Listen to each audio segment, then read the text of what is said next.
Uma alegria poder estar aqui de novo. E hoje a gente começa uma série em que a gente vai estar tratando das viúvas da palavra de Deus, né? Mas antes da gente começar, gostaria de estar orando. Pai, muito obrigado por esse dia. Muito obrigado especial por esse momento que a gente vai estar aprendendo o que o Senhor tem a falar a respeito de cuidados, Deus, em especial com viúvas, Pai. Que o nosso coração possa estar atento e que ele possa estar recebendo a tua palavra de bom grado, Deus. Que o teu Santo Espírito venha estar jogando a semente, mas também fazendo ela crescer e frutificar e dar muitos frutos mesmo, Pai. Muito obrigado por essa noite, em nome de Jesus. Amém.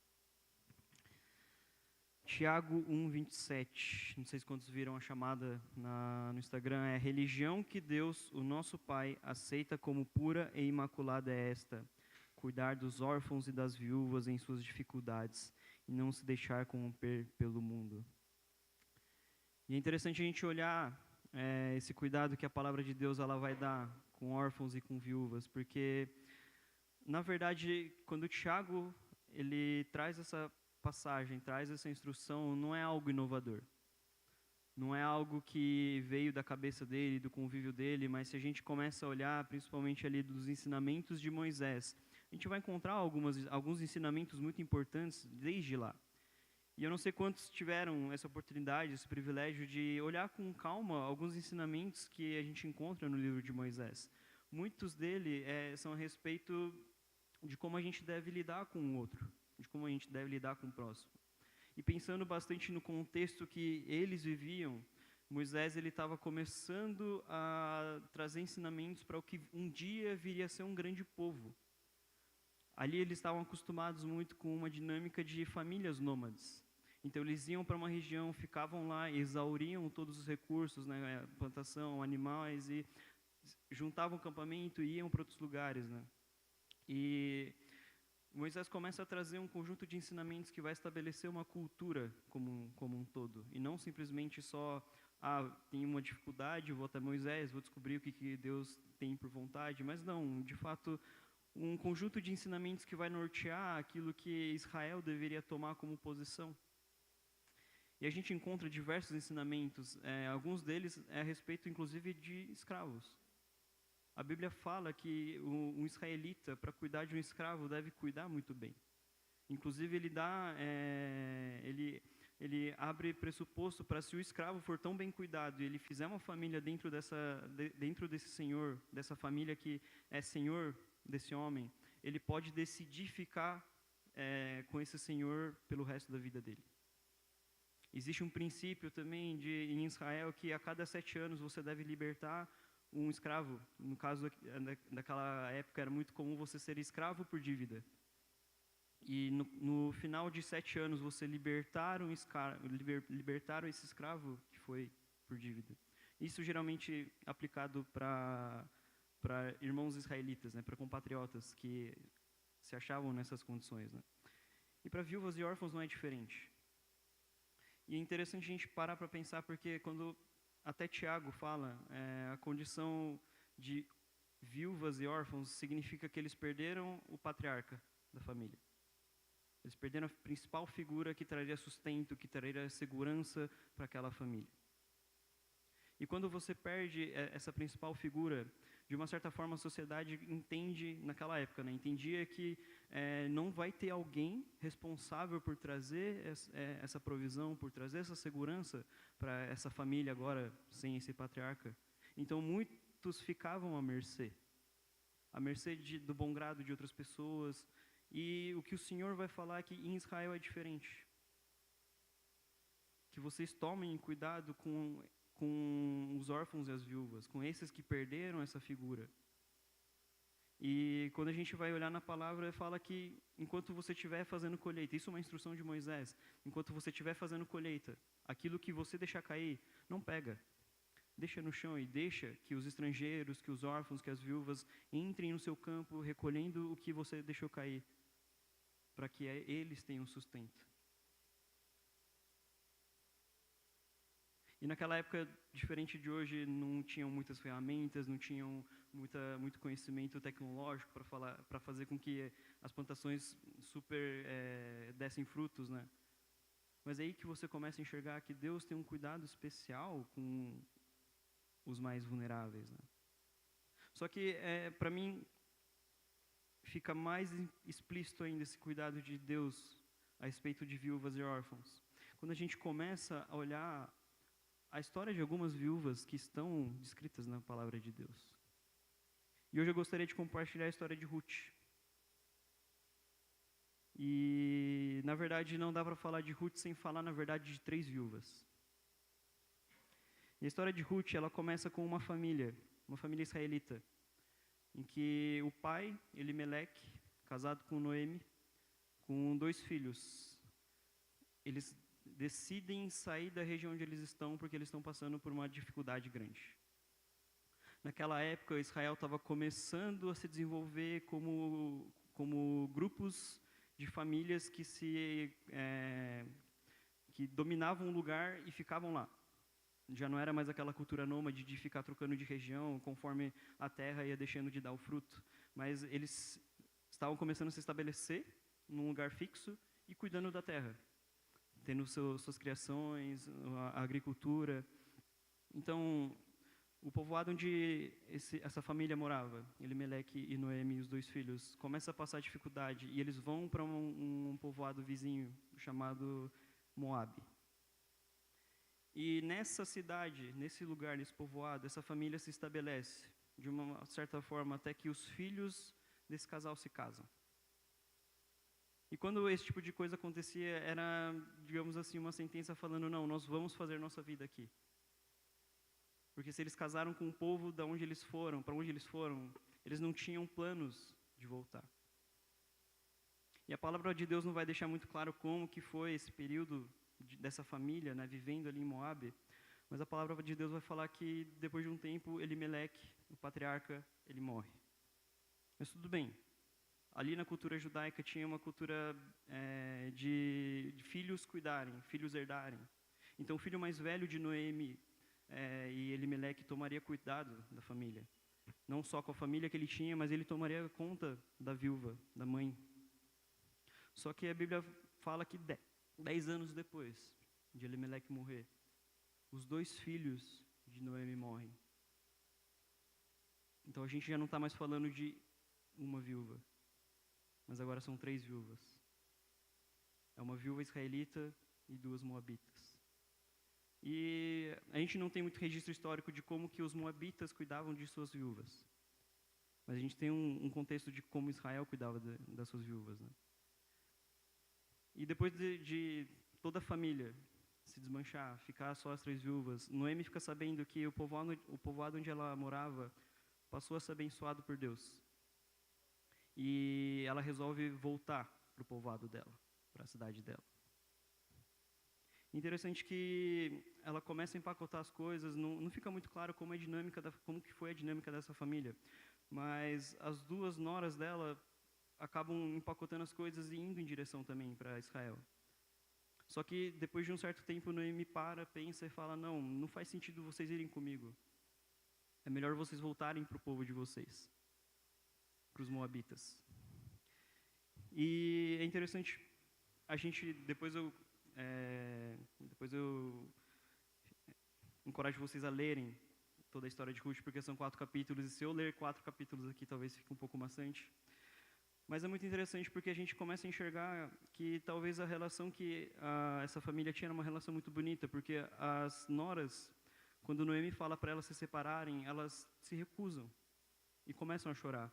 Talvez pela amargura de ter a família desmanchada, de ter perdido os homens da família. Mas ali não houve nenhum momento em que elas falaram, não, então você que se vire, a gente vai voltar para o nosso povo. Noemi teve que insistir um pouquinho. E uma das noras aceitou voltar. Ela voltou para o povo dela. Mas Ruth não. Ruth resolveu ficar com a sogra dela. E elas foram em direção a Israel e passaram a morar lá, né? E agora, de fato, entrando na história de Ruth, observando um pouco mais Ruth, né? Como eu disse, Ruth, ela insiste com Noemi para ir para Israel também, mas como Ruth faz isso é uma coisa impressionante. Então, Ruth capítulo 1, versículos 15 a 18. Noemi já tinha se despedido da outra da outra nora. Então Noemi a aconselhou: veja, sua cunhada está voltando para o seu povo e para o seu Deus. Volte com ela. Ruth, porém, respondeu: não insistas comigo que te deixe e que não mais te acompanhe. Aonde fores, irei. Onde ficares, ficarei. O teu povo será o meu povo e o teu Deus será o meu Deus. Onde morreres, morrerei, e ali serei sepultada. Que o Senhor me castigue com todo o rigor, se outra coisa que não a morte me separar de ti. Quando Noemi viu que Ruth estava de fato decidida a acompanhá-la, não insistiu mais. Isso é muito interessante, porque a gente está falando de uma família israelita que foi morar em Moabe. Aconteceram essas tragédias, o Senhor levou esses homens da família. Ruth era local, morava ali em Moabe antes de se casar, passa a fazer parte dessa família israelita. E quando acontecem todas essas coisas e Noemi resolve voltar para Israel, Noemi dá a chance de Ruth voltar para a casa dos pais, ser cuidada pela família dela. Mas Ruth mostra uma fidelidade que talvez tenha espantado Noemi. Talvez tenha pego ela desprevenida. Quando Noemi viu que Ruth estava de fato decidida a acompanhá-la, não insistiu mais. Talvez Noemi tenha se espantado com essa resposta. Mas é interessante que esse tipo de fidelidade é um tipo de fidelidade que é esperado de um israelita para um povo de Israel. Não sei como os moabitas eram de fato, mas Ruth ali demonstrou um tipo de fidelidade que talvez Noemi se lembre do próprio povo dela. E Ruth foi bem contundente. Que Deus me castigue com todo o rigor, se outra coisa que não a morte me separar de ti. E Ruth, então, com toda essa fidelidade, ela resolve embarcar numa aventura de conhecer um povo que ela não fazia parte. Um povo que, na verdade, ela conhecia por causa dos costumes da família que ela fez parte, mas que, de fato, ela não fazia parte. Então, Ruth, Noemi vão para Israel. E quando eles chegam a Israel, a gente pode pensar numa cidade gigantesca, mas acho que o mais próximo disso seria uma cidade pequenininha. E como toda cidade pequenininha, eu acredito que naquele tempo não era diferente. Notícias correm rápido. Então, quando Noemi volta para a casa dela, com uma moabita, não é difícil de imaginar que toda a cidade começa a se questionar, mas, poxa, a Noemi não foi daqui com o marido, 2 filhos, agora ela vem com só uma mulher moabita, né? E nisso, Noemi mesmo se pronuncia, falando: eu saí daqui sim, com 3 homens na minha vida. Estou voltando só com Ruth, viúva de um dos meus filhos. E por favor, já não me chamem mais de Noemi, me chamem de Mara, porque minha vida se tornou amarga. Então dava para ver que Noemi ainda se condoía muito, ainda sofria muito com o luto, muito provavelmente não só do marido, mas de ter perdido os filhos também. E o cuidado de Noemi com Ruth e com a outra nora foi tanto que ela falou: não faz sentido vocês ficarem comigo, por mais que eu me case agora e tenha filhos para vocês se casarem, não faz sentido vocês esperarem tanto tempo. Então Noemi volta, e é essa a situação dela. E ela volta provavelmente para onde eles moravam. Não sei se tinha algum tipo de casa, alguma coisa assim, mas existia o terreno da família de Elimeleque. E é para lá que eles voltam. Mas pensando nessa cultura totalmente patriarcal, voltar para uma terra sem um homem, sem o patriarca, e para piorar, sem o herdeiro que teria o direito sobre a terra, elas estavam voltando para uma terra que, na verdade, não tinha dono. Que, na verdade, era uma questão de tempo. Até algum israelita falar: não, mas essa terra era de tal pessoa, ele morreu e eu quero o direito para mim. Então, Noemi volta nessa situação, viúva, com sua nora também viúva, morando numa casa, morando num terreno que possivelmente seria tomado em pouco tempo. Então dá para entender a amargura dessa israelita. Mas dá para imaginar que Ruth também não estava tão apática quanto a tudo isso. Ruth provavelmente sofria também pelo amor que ela recebeu pela família, pela decisão que ela tomou de ir para um povo que ela desconhecia completamente, uma cultura nova, né? Só que Ruth, ela demonstra alguns traços não de amargura, de ficar remoendo, não que ela não sofresse, mas em Ruth 2, a gente vai encontrar no versículos 2 e 3. Ruth, a moabita, disse a Noemi: vou recolher espigas no campo daquele que me permitir. Vá, minha filha, respondeu-lhe Noemi. Então ela foi e começou a recolher espigas atrás dos ceifeiros. Casualmente, entrou justo na parte da plantação que pertencia a Boaz, que era do clã de Elimeleque. Então Ruth, ela não se deixa bater. Ela vai atrás de algo para trazer sustento para a casa dela. Ela entende que ela se sente responsável por cuidar de Noemi também. Então ela vai em direção ao campo e ela vai em direção a procurar uma forma de levar sustento para a casa dela. Ela não deixa os braços cruzados, se lamentando, pedindo para que Deus haja de alguma forma. Ela toma a responsabilidade e fala: não, eu preciso fazer alguma coisa. E nisso o Senhor abriu uma porta bem interessante. Quando a Bíblia fala que casualmente entrou justo na parte da plantação que pertencia a Boaz, que era do clã de Elimeleque.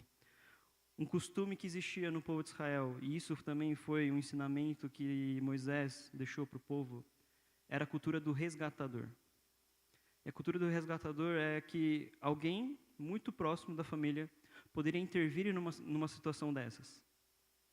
Então, se ele tinha um compatriota, um irmão próximo, um primo próximo, que estava em situação de escravidão por uma dívida, esse homem podia lá intervir como um resgatador, pagar essa dívida, só que ele não estava comprando o direito de ser senhor daquele que ele estava resgatando.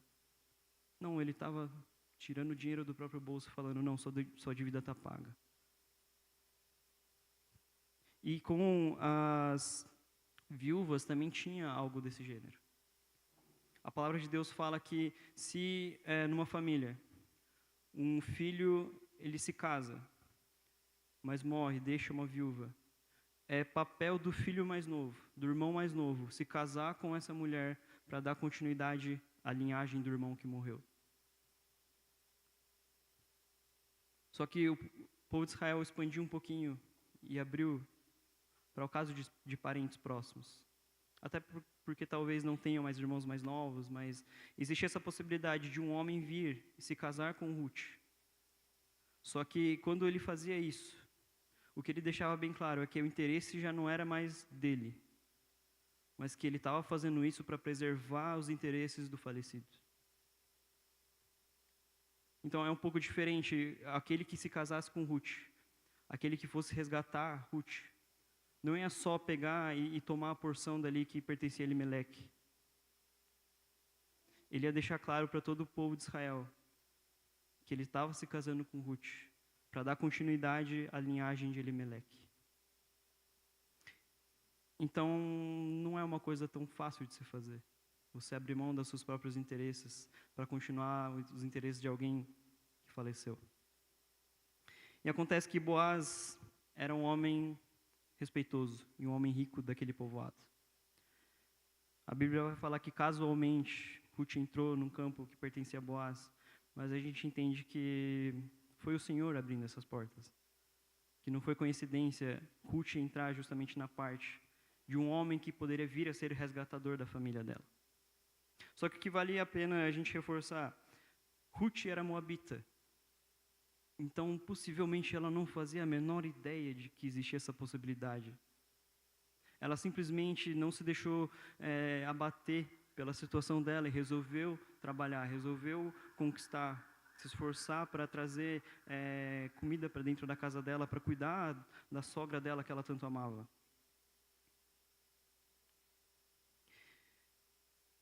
E não dá para falar da história de Ruth, continuar falando da história de Ruth sem falar então de Boaz. Quem que era esse homem? Que casualmente Ruth entrou na parte do terreno, né? E Boaz, ele era um parente bem próximo. A Bíblia fala que ele era um parente bem próximo de Elimeleque, o falecido esposo de Noemi. E que ele era um homem rico e respeitoso, possivelmente bem mais velho do que Ruth. e solteiro. E talvez a gente só lê que ele era respeitoso fique um pouco no ar, mas quando a gente vai olhar em Ruth capítulo 2, dos versículos 4 até 13.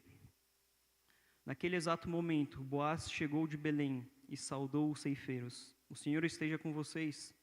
E eles responderam, o Senhor te abençoe.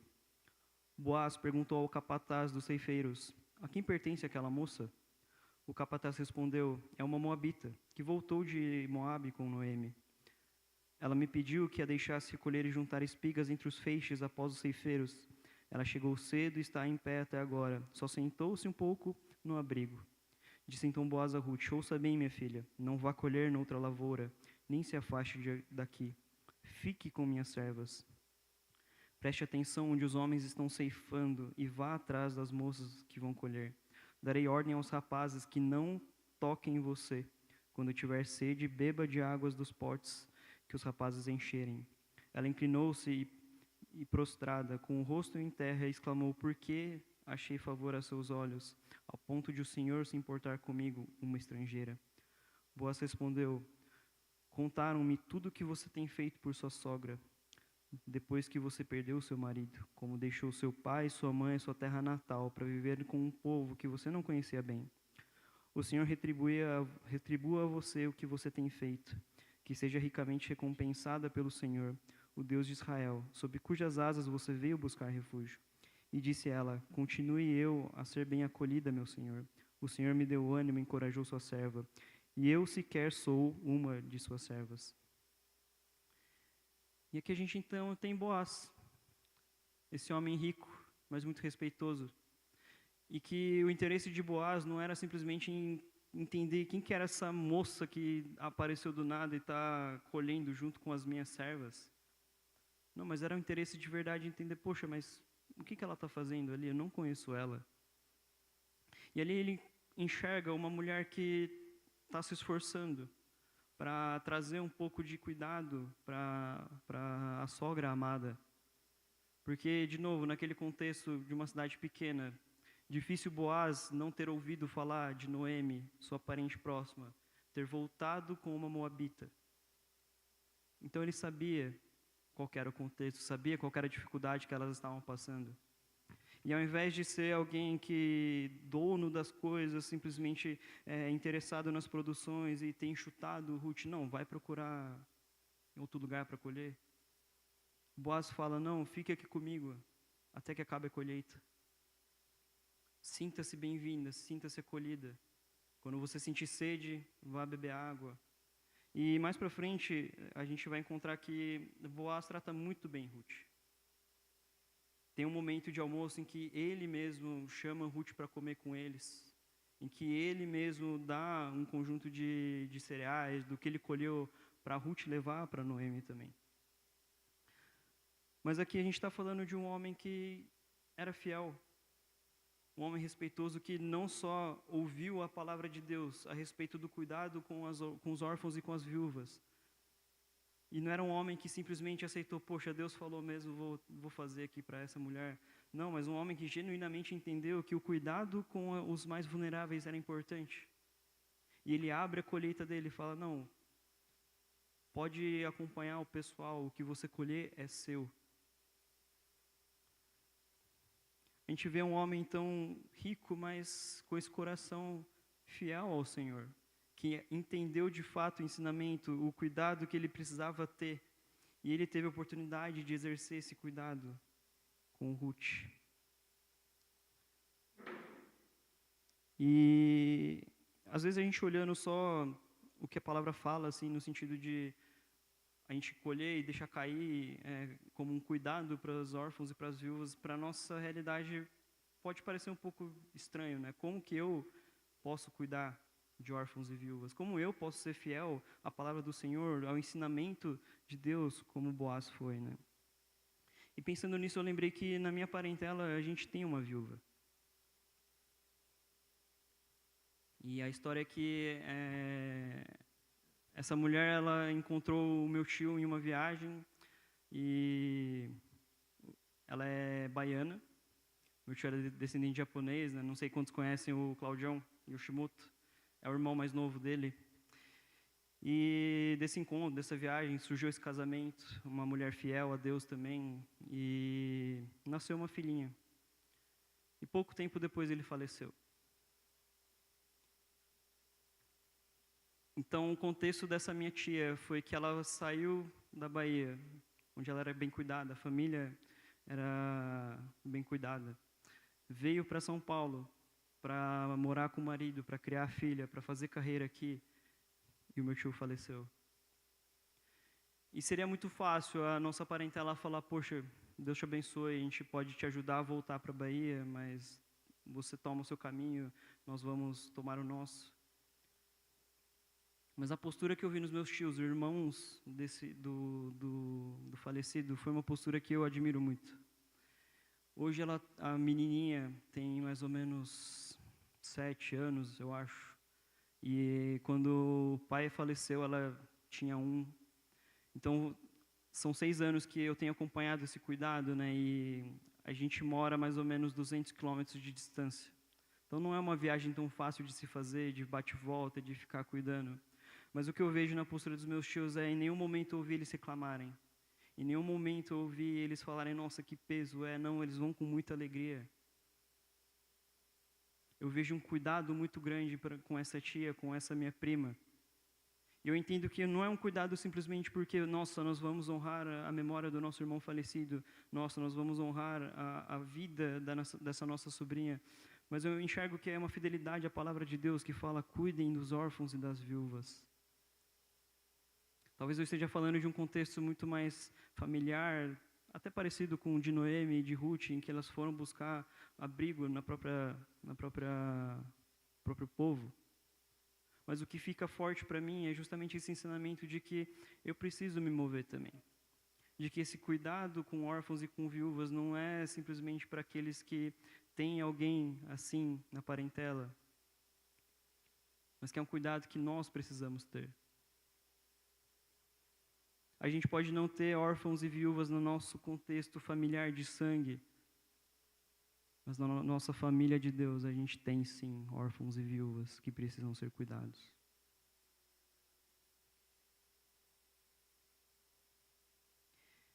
E aqui a gente enxerga então na vida de Ruth e de Boaz, não só um ensinamento, mas um homem fiel a Deus, um homem que entendeu esse ensinamento, botando em prática esse princípio do cuidado.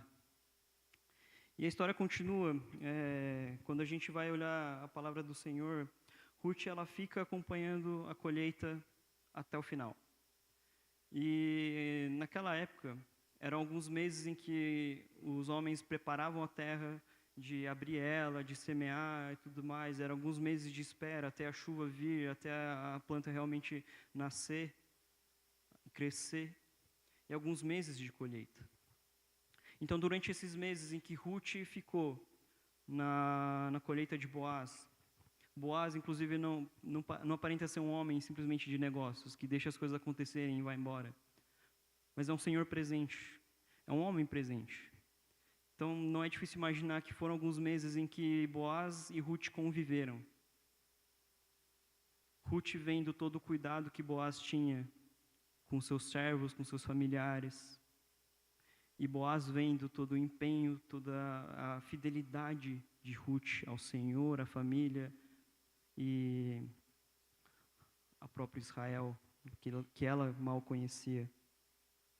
E então, Noemi, percebendo tudo isso, vira para Ruth em Ruth 3, versículos 1 a 4, e fala, certo dia, Noemi, sua sogra, lhe disse, minha filha, tenho que procurar um lar seguro para a sua felicidade. Boaz, senhor das servas com quem você esteve, é nosso parente próximo. Esta noite ele estará limpando cevada na eira. Lave-se, perfume-se, vista sua melhor roupa e desça para a eira. Mas não deixe que ele perceba você até que tenha comido e bebido. Quando ele for dormir, note bem o lugar em que ele se deitar. Então vá, descubra os pés dele e deite-se. Ele dirá a você o que fazer.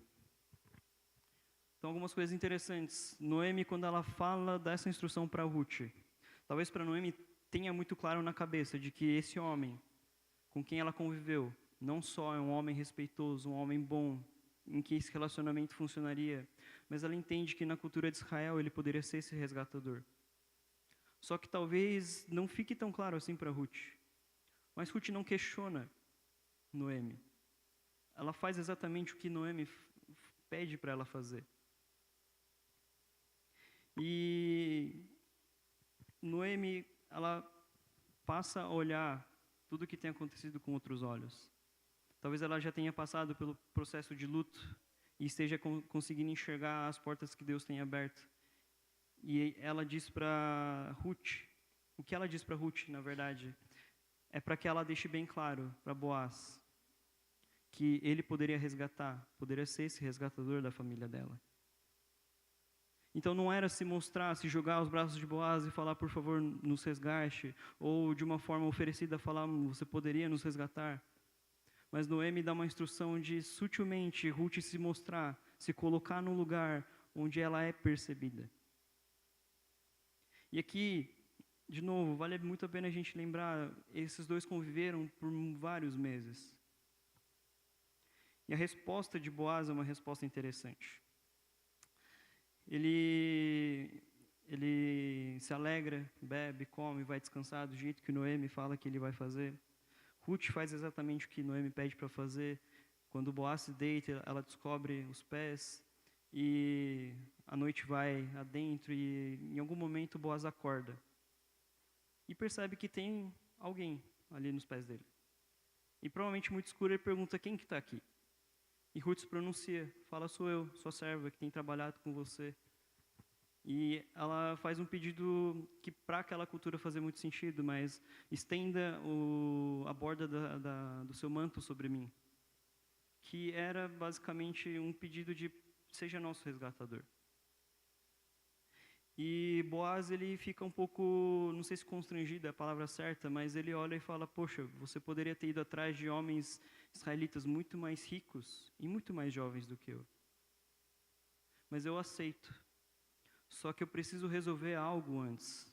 Antes de mim, existe um parente mais próximo de vocês, e ele sim tem o direito de tomar vocês como resgatador, não eu.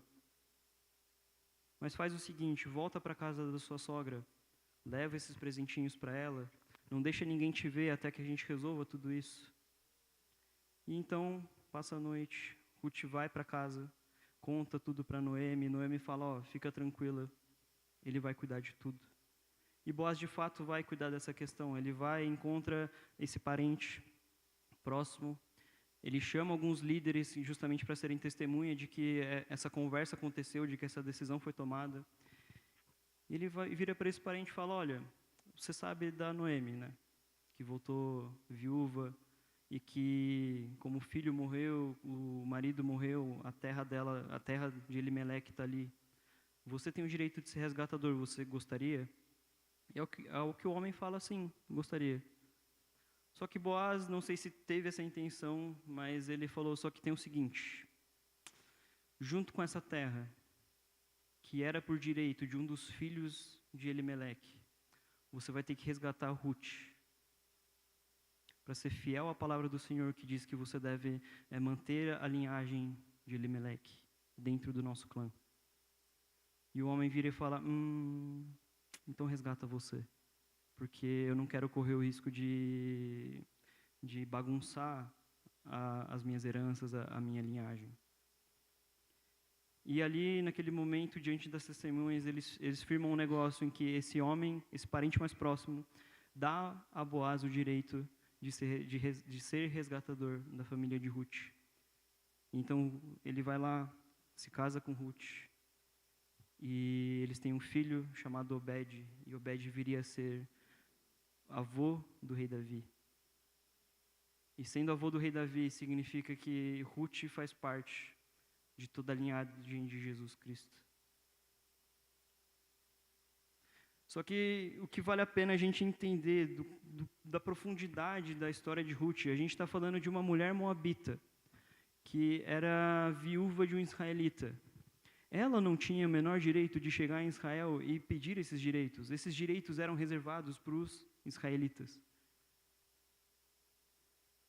E o que a gente encontra é uma história de redenção em que um homem justo, um homem segundo o coração de Deus, um homem que entendia os princípios, os ensinamentos do Senhor pela profundidade deles e não simplesmente como preceitos, como leis para obedecer. Ele é fiel ao Senhor, toma essa mulher e fala: eu vou ser fiel ao Senhor, à vontade dele, e vou dar prosseguimento na linhagem de Elimeleque. Então a gente está falando de um homem que ele não se importou de deixar de lado os próprios interesses para acolher uma mulher viúva e estrangeira, que naquele contexto talvez fosse o grupo mais excluído. E muitos anos depois, a gente vai encontrar algo parecido na vida de Jesus.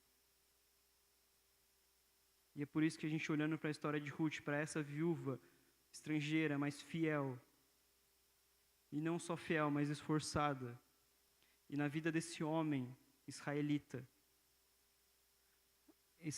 essa fidelidade ao Senhor, aos ensinamentos do Senhor, faz todo sentido essa história fazer parte da história de Jesus Cristo, que um dia abriria tudo isso para todos. E hoje nós temos esse acesso a sermos resgatados pelo Senhor Jesus, como Ruth foi resgatada por Boaz. Não somos israelitas, não somos judeus, não fazemos parte direta da linhagem de Jesus, do povo de Jesus. Mas assim como Ruth foi acolhida, nós somos acolhidos. Então, olhar para a palavra de Deus e olhar as histórias das viúvas é olhar para a história de Jesus também. É olhar para como o Senhor Todo-Poderoso foi desenhando todo o desenvolvimento no que um dia viria a se cumprir em Jesus Cristo. E o nosso desafio, então, é, entendendo tudo isso, como que nós podemos ser como Jesus, podemos ser como Boaz. Como nós podemos estender esse cuidado aos órfãos e às viúvas, que talvez não sejam do nosso sangue, mas sim são da família do Senhor, que são nossos irmãos e nossas irmãs. E é uma resposta que eu não sei dar no momento. Mas a igreja de Jundiaí tem um sonho de criar uma casa de acolhimento, em que a gente pode estender isso tudo. Será que vai ser só orar? Pôr a mão na massa? Não sei dizer. Mas que isso fique no nosso coração. Que esse desejo por estender esse cuidado do Senhor fique nos nossos corações. Vamos orar. Pai, muito obrigado, porque a gente tem o privilégio e a oportunidade de olhar a história de Ruth, uma mulher estrangeira e viúva, possivelmente que seria, não digo descartada, mas seria desprezada, sofreria bastante. Mas a gente olha a história dela, uma história de redenção, de resgate, em que um homem fiel ao Senhor estende o cuidado, o amor que o Senhor tem. E dessa história veio a linhagem que um dia foi se cumprir em Jesus Cristo. Pai, é muito bonito ver o quanto o Senhor não se prende, não se atém a simplesmente grupos familiares, mas o Senhor tem esse amor que alcança todos, Deus. Que esse amor seja o nosso principal motivador para estar saindo e agindo, para estar sendo como Boaz, sendo como Jesus Cristo. Aqueles que estendem a mão e falam: na casa do meu Pai há lugar. Serei seu resgatador, mas não pelas minhas próprias forças, mas porque o Senhor me fortalece, porque o Espírito Santo me impulsiona e me capacita. Pai, que esse cuidado venha fazer parte do nosso dia a dia, do nosso coração, Deus, que a gente não perca isso de perspectiva, Pai. Mas muito obrigado, porque o Senhor tem esse zelo de olhar para os grupos vulneráveis, Deus, e incluí-los na história da vida que o Senhor tem escrito, Pai. Que nós possamos sair daqui com esse coração encorajado a tomar atitudes concretas também, Pai. Seja joelhos no chão e muita oração, ou realmente estender esse cuidado de uma forma mais intencional, Deus. Mas que esse cuidado nunca saia dos nossos corações, Deus. Esse é o nosso pedido, esse é o nosso desejo em nome de Jesus. Amém.